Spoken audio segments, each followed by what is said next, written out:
Hare Krishna. So, read Bhagavad Gita last night, but I think tonight read some more from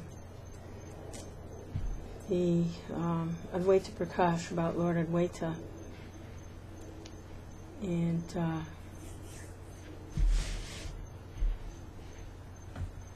managed to go out on Sankirtan.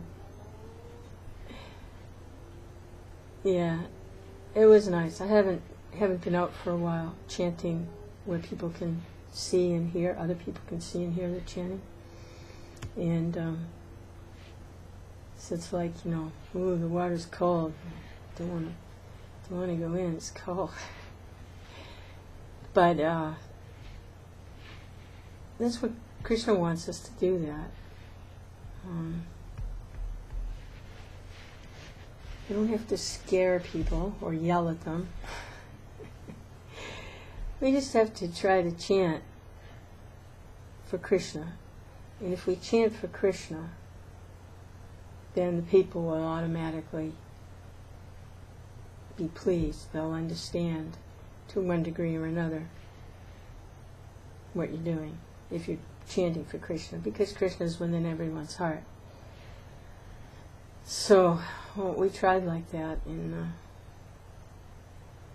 it was pretty nice. I found myself, as I was out there alone with the drum, in front of the Spanish supermarket. The Latino people were so sweet, very pious. I found myself, like, at first, I was trying to entertain everybody by singing nicely, and it just wasn't where the transcendence is at. So then I just prayed to Krishna, please, Krishna, while I was chanting, let me remember you, let me think of you, let me try to somehow or other approach some sort of a transcendental consciousness, or I'm not this body, nobody's their body, there is a spiritual sky, Supreme Lord is there. And when I started to pray like that, then I started to remember that the Lord is incarnated in His holy name. Just like in the morning, reading from Bhagavatam about His incarnation as Rishabhdev. So He incarnates. He's incarnated in the Archa Vigrahas in the temple, the deity form. That's an incarnation of the Lord. And He can do that. And He says, when He was here, manifesting Chaitanya Leela, He's put all His potencies in His holy names. So He is incarnated in the holy names. And when we're chanting, He's present. So He's enjoying pastimes as the holy name. So when I started to think like that, started to remember that that's what I'd heard from bona fide sources, realized souls, then it was a lot of fun. It was just a lot of fun because Krishna was there. He was there in His holy name. And I guess I started to smile, and I was smiling, people were smiling. And people want to give me money. I'm not there to collect donations. I'm there to try and chant. And it's almost like a disturbance, they want to give you money. So I tried to deal with this before, and for a while I was saying, no money, just listen, Hare Krishna. But it really wasn't. I see that really wasn't what Krishna wanted. Krishna, He wants me to accept. If they're offering from their heart. They're wanting to do some service, and that's what they're thinking of is service. Then I have to accept it on behalf of Krishna.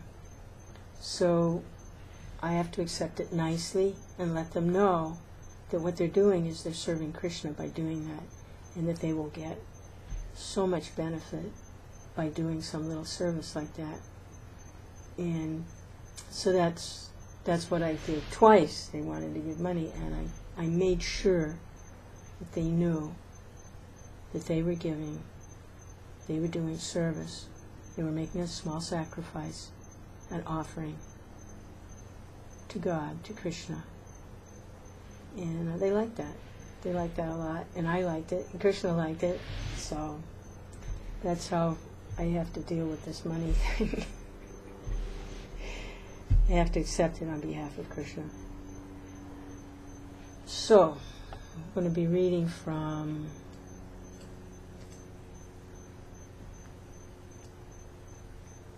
did I say Advaita Prakash? I meant the Chaitanya Sikshamrta. That's what I meant. We'll read from Advaita Prakash a little later. But this is Bhaktivinode Thakur. It's quite a treatise. He covers everything in such detail, and his presentation is so orderly and just incredible, authoritative. From what I understand is Bhaktivinode Thakur, this was presented in about 1886, I think that's the date I saw, that Vaishnavism had fallen into shambles. It was actually a laughing stock in India because people had mistaken Krishna Lila and Chaitanya Lila, and they were acting out on the material platform in really atrocious ways. And there was a lot of misrepresentation, misunderstanding about Guru Tattva. There were just a lot of disrepair, which at some point I'll be reading and studying about the problems that took place just before Bhaktivinode Thakur. So by his very scholarly and authoritative presentations, he pulled out of the mud Lord Chaitanya's Sankirtan movement. He reinstated it in a very high place amongst intellectuals and spiritualists, and they began to understand the value because of his writings. And these are some of his writings, and by reading them you can see he's very brilliant devotional treatise for clearing up the misconceptions about Lord Chaitanya and Krishna, the chanting of the holy name, and Vaishnavism, pretty much clearing up everything. So this is the first chapter, part 4, and it is entitled Ashram. Nama Om Vishnu Padaya Krishna Vistaya Bhutale Shrimate Bhaktivedanta Swami Tinamani Namaste Saraswati Devi Gauravani Pacharani Nirvisesa Sunyavadi Paskitadi Sutani. Man's activities stem from his nature. This activity is situated in an ashram. Taking shelter of that ashram, a man performs his work. As varnas and ashrams are intimately related, karma is sometimes called varnashram dharma. There are 4 ashrams: brahmachari, grihastha, vanaprastha, and sannyas. Those of brahminical nature are qualified for brahmachari. The brahmachari is, of course, controlled mind, proper, gentle contact, accepts bodily austerities, stays in the Gurukula until his studies are completed. Then, after giving the Guru a donation, with his permission, he may get married. It is written in Chaitanya Charitamrita in praise of Murari Gupta's behavior. He never accepted things from others, but maintained his family by his own endeavors. All varnas are qualified for Grihastha ashram. The Brahmin enters household life after his brahmachari education is finished. And the Kshatriya, after studying the scriptures to some extent, leaves the Gurukula and enters the Grihastha ashram. The Vaishya studies those subjects relevant to cow protection, commerce, and agriculture. The Sudras, when of proper age, simply get married. The varna of a person should be decided by father, family priest, local community at the time of educating the child. The child should be placed in studies which suit his observed nature. Those who have no attraction for study, more inclined to do service, will waste their time in studies. If he is judged to be of a Sudra nature, he should be engaged in service. In order to be a householder, a person should first have a means of earning his living. This varies according to the different varnas. The 6 activities of Brahman are: perform worship or service, perform this for others, studying, teaching, giving charity, and accepting charity. In performing worship, studying, and giving charity, he spends money, and in performing worship for others, teaching, and accepting charity, he earns money. Kshatriyas support themselves by taxes and revenues, and by use of weapons. The Vaishya earns by raising cows, agriculture, commerce, and the Sudra earns by serving the 3 higher varnas. In emergency circumstances, the Brahmas can take up Kshatriya and Vaishya occupations, but the 3 higher varnas should not take up a Sudra occupation unless there is extreme circumstance.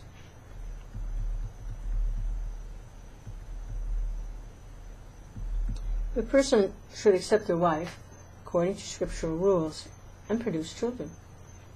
The householder should express gratitude to his ancestors by offering pinda. He should worship the devas with sacrifices, serve guests by offering food, respect all living beings by correct behavior. As the sannyasi parivrajaka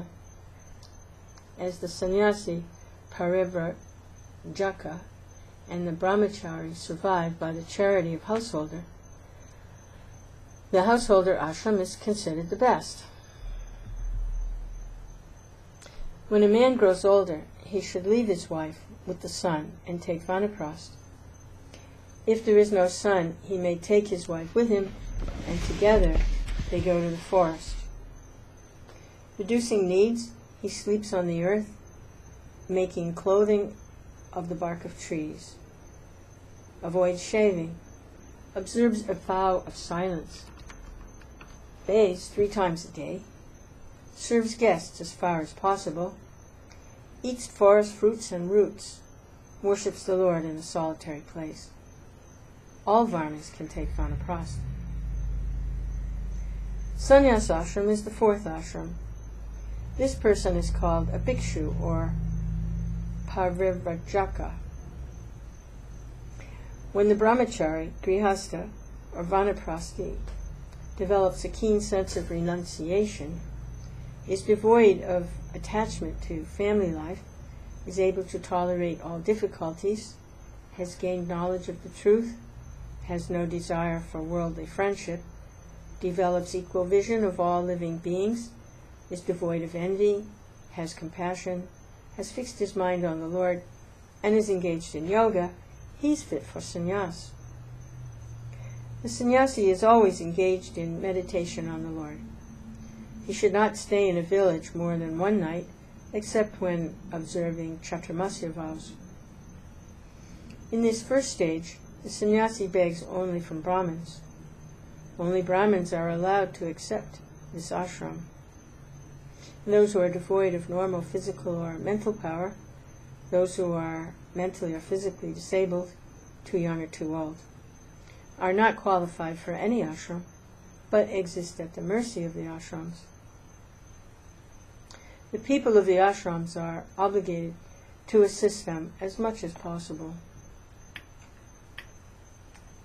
Women are allowed to enter the grihastha ashram and vanaprastha ashram only, though some women, being exceptionally qualified, achieving high education, expert understanding of scripture, and great expertise, may become a brahmachari or a sannyasi. It is not the normal rule, as women are usually of weaker body, faith, and discriminating power. The household ashram may be considered the only ashram. since the other 3 ashrams depend on it. Most of society takes up household life. Those who are specially qualified become brahmachari, vanaprasthi, and sannyasi, but their numbers are few.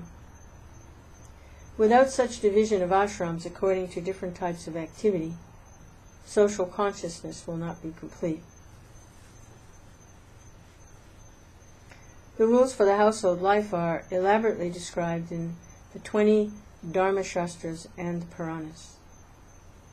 The Manus, Rishis, Prajapatis have written in respective scriptures what activities the householder should do and what activities he should avoid on a daily, fortnightly, monthly, semi-annual, and annual schedule. The rules are many and should be subject of a separate work. Here they have been given only a brief treatment. For a Brahmin there are 6 occupational duties. A Kshatriya should not accept charity, but he may perform the other 5 of these duties.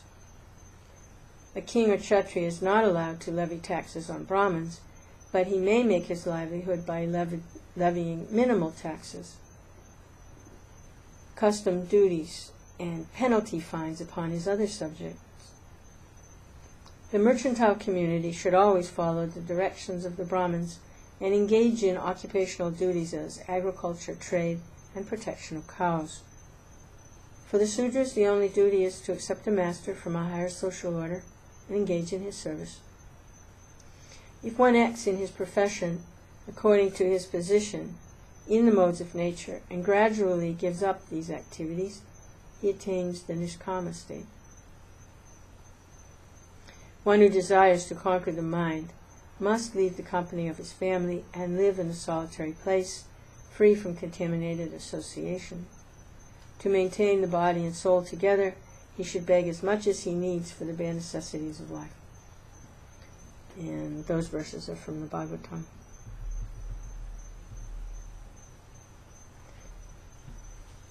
Part 5. Daily duties.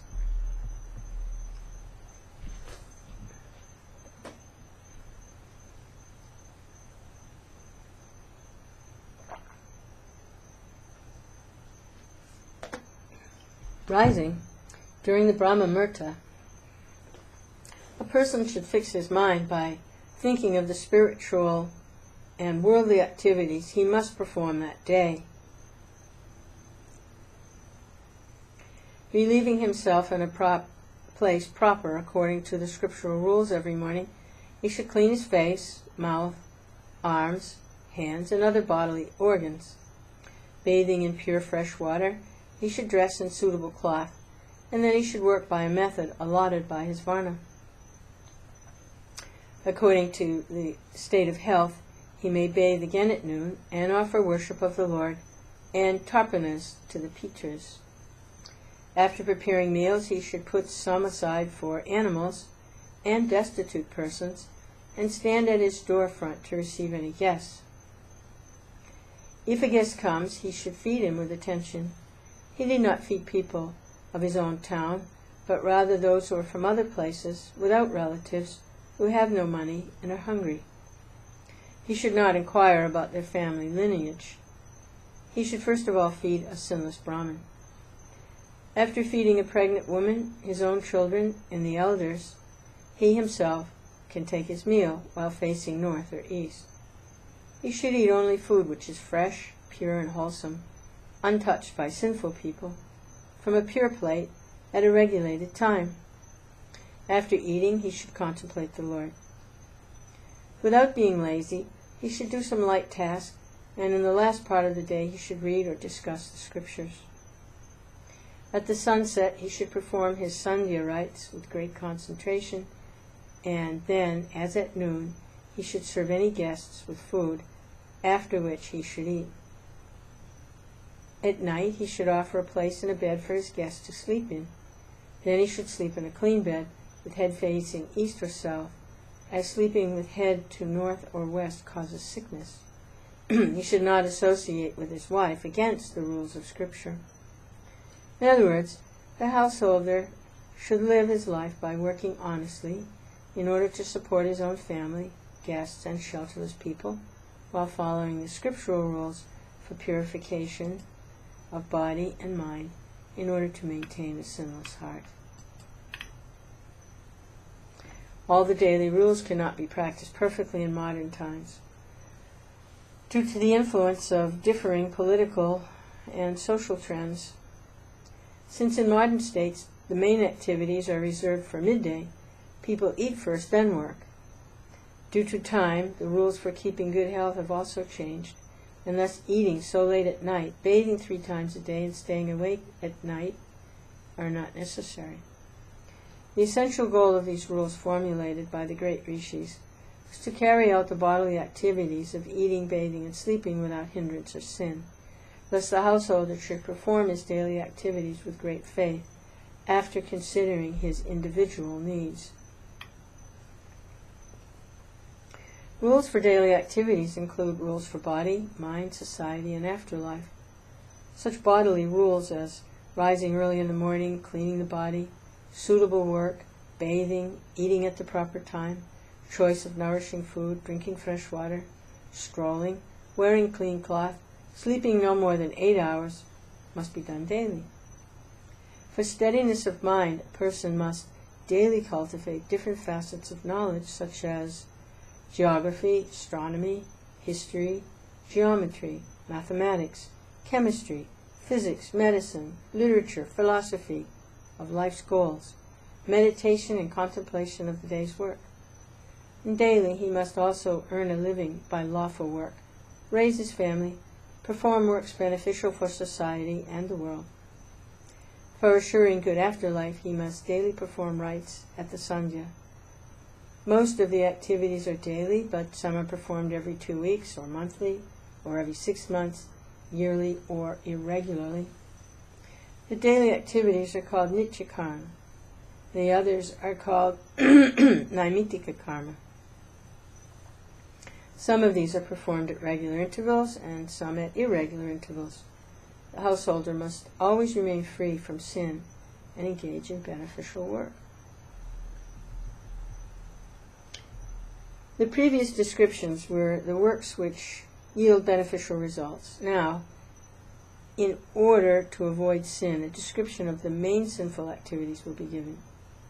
There are 11 principal sins: violence, cruelty, anger, wandering mind, lying, disobedience to a superior, lust, selfishness, impurity, rude contact, and destructiveness. Violence is of 3 sorts: against men, animals, and devas. To kill another living being is called violence. It arises from hatred. Attachment to an object is called raga, and repulsion to an object is called dvesha.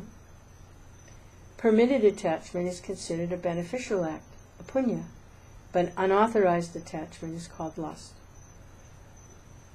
The opposite tendency to attachment is repulsion. Permitted repulsion is considered a punya, while unlawful repulsion is sin, the root of violence and hatred. In society, people must treat others with affection. Only the person involved in sin shows violence and hatred to others. As violence is a great sin, all people must avoid it. Violence to humans is the greatest sin. The amount of reaction will be according to the elevated qualities of the victim.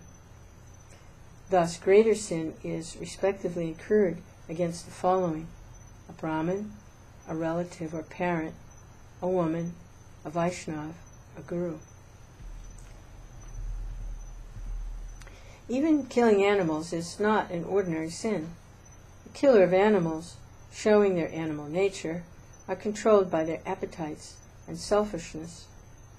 Unless a person gives up violence to animals, he cannot display his nature as a human being. The purpose of animal sacrifices prescribed in the scriptures is for gradually restricting the lower nature of the sacrificer until he finally gives it up. Violence to animals is for animals, not for human beings. Violence to the devas is also a serious sin. Men in different countries have different methods of worship. The purpose is to gradually bring the person to the worship of the Supreme Lord. Ignorant fanatics, however, think their way is best and condemn all others.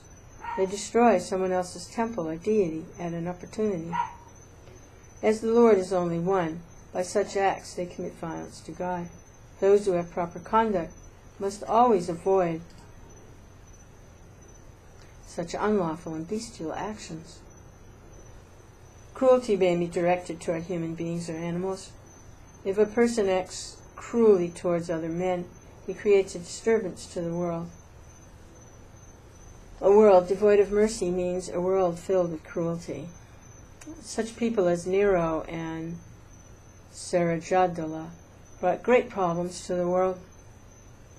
If a person has that tendency in his mind, he must gradually replace it with a merciful attitude and practice being merciful to others. Even in some low religions of the modern world, cruelty to animals has become a prescribed practice. This only brings infamy to its founders. If a compassionate person sees the way in which horses and bullock owners treat the animals pulling their cart, he cannot help but feel pain. People must give up treating animals with such cruelty.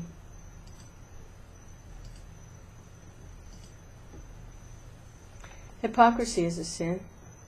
When a person acts deceitfully toward another by habit or with self-interest, it's called crooked dealing.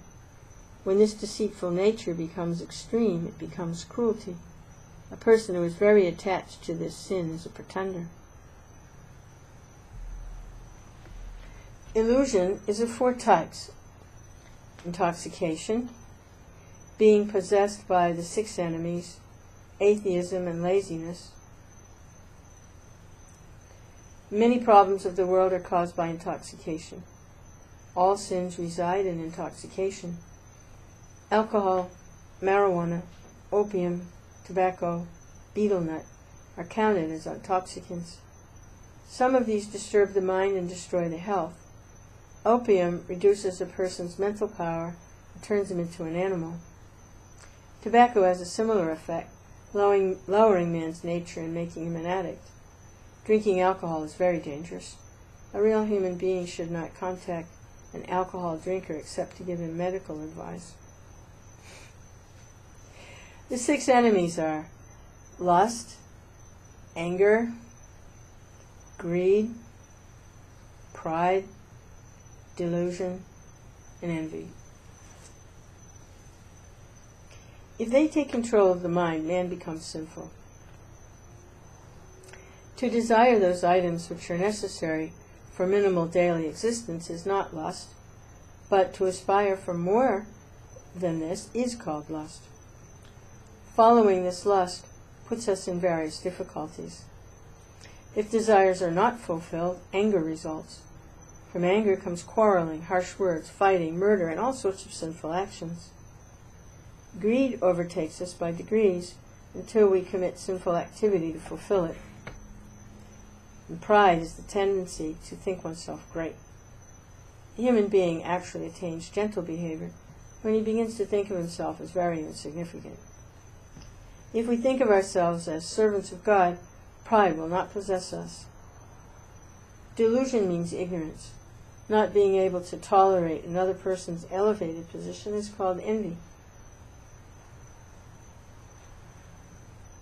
It is the root of all sin. If a person is overcome by any of these 6 enemies, he's said to be an illusion.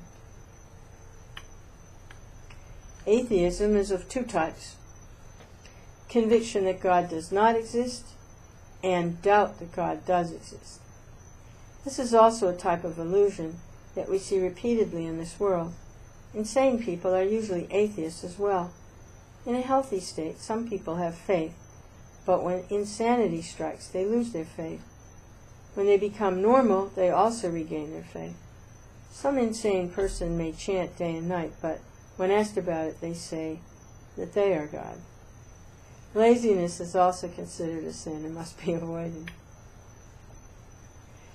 Falsehood consists of verbal lies, cheating religion, cheating conduct, and prejudice.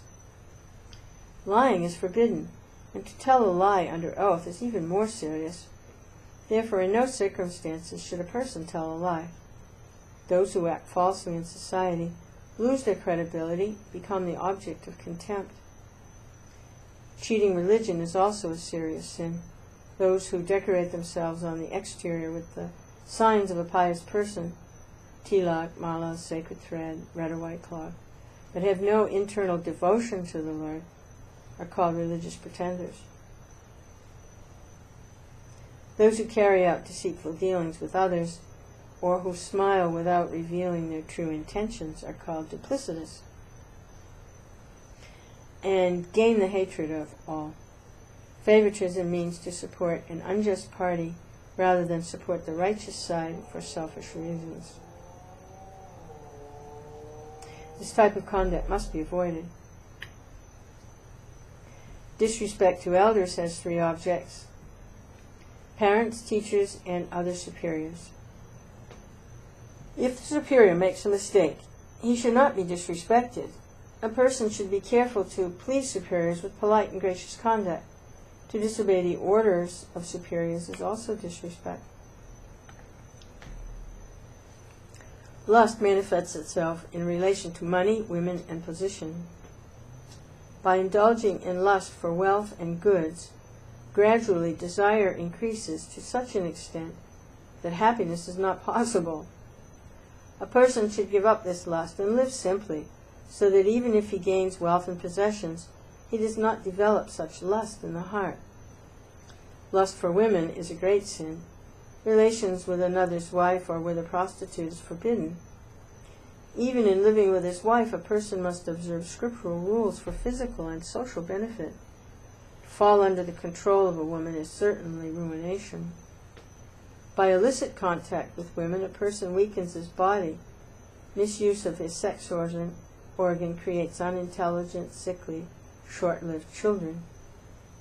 In India, sexual contact is forbidden before the age of 16 for a woman and 21 for a man.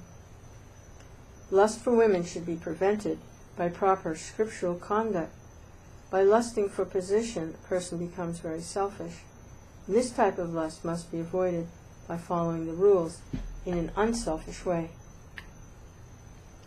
Selfishness is a great sin. Though all endeavors for gaining material assets in this life or the next are for one's own benefit, there is no injunction forbidding pursuit of those interests, for God has sanctioned personal and universal benefit to occur simultaneously. But if we ignore God's interest, we can do no good to the world. That self-interest which lives at the expense of others' welfare is condemned. From such selfishness arises undue miserliness towards one's family members, reluctance to do charity, argument, theft, frustration, egotism, envy, violence, lust, and extravagance. According to the degree of selfishness in a person, one can measure his disservice to himself and the world. If no attempt is made to remove selfishness from the heart, a human being cannot perform any beneficial activity. Impurity is of two types, bodily and mental. These have three subdivisions: impurity due to place, time, and utensil. By going to an impure place to perform, a person becomes impure. Therefore, according to the scriptures, if a person goes to a foreign land, he becomes impure. But there is no injunction against going to foreign lands to free people from the hands of evil rulers by battle or diplomacy, or to preach the real Dharma. But to live in foreign lands, in order to learn useless sciences and morality, has brought the ruination of the Aryans. Whoever contacts such impure places is supposed to perform acts of repentance to purify himself. According to Karma Kanda, times like Malamas intercalary month are considered impure, because works should only be performed at the scripturally prescribed times. Additional months and the times of great celestial events, such as eclipses, are not considered as proper for performing regular rituals. To do activities during this time is considered impure. There is impurity due to time attached to sexual activity, eating, and sleeping. By doing activities or making offerings to the deity on behalf of a sinful drunkard or lusty person, one also develops impurity. If body, cloth, bed, or house remains unclean, impurity also results. After passing nature, it is necessary to purify the body by washing with water. Illusion and hatred produce impurity of the heart. Improper conduct is another sin. To disregard the conduct which has been delineated by the saintly people and take up conduct of foreigners is improper conduct. Those who, by associating with foreigners for a time, give up their pure rules of varnashram in favor of freedom from rules, become fallen, acting against the perfect scientific rules of conduct. For purification, they must perform penances. There are 5 types of activities which are destructive to the world: opposition to good works, false renunciation, preaching irreligion in the name of God, unjust war, and waste. By creating obstacles directly or indirectly to those who are engaged in beneficial work, the whole world suffers. Detachment produced through activities of devotional service and spiritual knowledge is best. To try to produce detachment by one's own effort simply produces disturbing effects.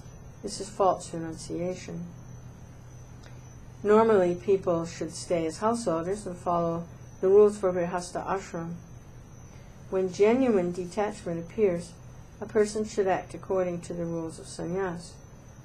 Otherwise, he should gradually decrease his household duties while engaging more in the Lord's service. This is real renunciation. It is sinful to leave the family simply because of some problem or because it seems difficult to manage. This is instant renunciation without having proper qualification. Some people wrongly think that they can put on the cloth of a renunciate and obtain devotion later. Such renunciation does not arise from their nature, but from a temporary whim. Having arisen only temporarily, that renunciation can throw him back into sinful life and sense gratification. Having real qualities of renunciation should be the cause of taking such a role. Proper conduct means to follow the actions prescribed in Scripture that are suitable to one's qualities. If a person takes a role which is not suitable to his qualities, he simply creates a disturbance to himself and the world. Taking on activities for which one does not have the capacity destroys the world. Preaching irreligion in the name of religion is very common. Mera, Baal, Kartabhaja, Duravesha, Kumbhapatiya, Ativari, Svechachari, and other such groups are all harmful. The sin that they spread by their activities is destructive to the world. The illicit sexual activities that pervade the Sahajiyas, Neras, Bolas, and Kartabhajas is completely against Vedic norms. Wars for increasing the size of a country are sinful and destructive. Only unavoidable wars are allowed by Scripture. A person should spend his time, money, and energy and materials correctly. By misspending, he commits a sin.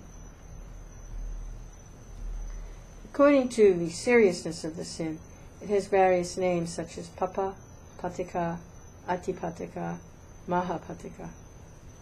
When sins are committed against the devotee and the Lord, they are called offenses or aparads. These are the most serious sins and should be avoided. In the next chapter, this will be discussed. In this book, only a summary has been given of religion and irreligion, sin and pious activities, rules and prohibitions. To know more about these topics, please consult the 20 Dharma Shastras, Mahabharata, and the Puranas. Leading a life according to the principles of God is the only thing of value in this temporary world. One should make all efforts to do this. Prescribed actions are of two types: Trivargika, which yield temporary material results for oneself, and Apavargika, which yields liberation from the material world. However, in performing devotion to Krishna, the best of the Apavargika dharmas, there is no need to strive for liberation. Devotion itself is the end. According to the Vedas, there are two kinds of activities: pravritti and nivritti. Pravritti activities involve raising oneself from a lower to a higher condition of materialistic life, whereas nivritti means the cessation of material desire. Through pravritti activities, one suffers from material entanglement, but by nivritti activities, one is purified and becomes fit to enjoy eternal, blissful life. That's from the Bhagavatam. Theft, violence, speaking lies, duplicity, lust, anger, perplexity, pride, quarreling, enmity, faithlessness, envy, and the dangers caused by women, gambling, and intoxication are the 15 undesirable qualities that contaminate men because of greed for wealth. Although these qualities are undesirable, men falsely ascribe value to them. One desiring to achieve the real benefit of life should therefore remain aloof from undesirable material wealth. And that's from the Bhagavatam. In this material world, the conditioned soul is always inclined to sex, meat-eating, and intoxication. Therefore, religious scriptures never actually encourage such activities, although the scriptural injunctions provide for sex in sacred marriage, for meat-eating through sacrificial offerings, and for intoxication through the acceptance of ritual cups of wine. Such ceremonies are meant for the ultimate purpose of renunciation, and that's from the Bhagavatam. According to the Vedic injunctions, when wine is offered in sacrificial ceremonies, it is later to be consumed by smelling and not by drinking. Similarly, the sacrificial offerings of animals is permitted, but there is no provision for wide-scale animal slaughter. Religious sex life is also permitted, but only in marriage for begetting children, and not for sensual exploitation of the body. Unfortunately, however, less intelligent materialists cannot understand that their duties in life should be performed purely on the spiritual platform. That's from the Bhagavatam.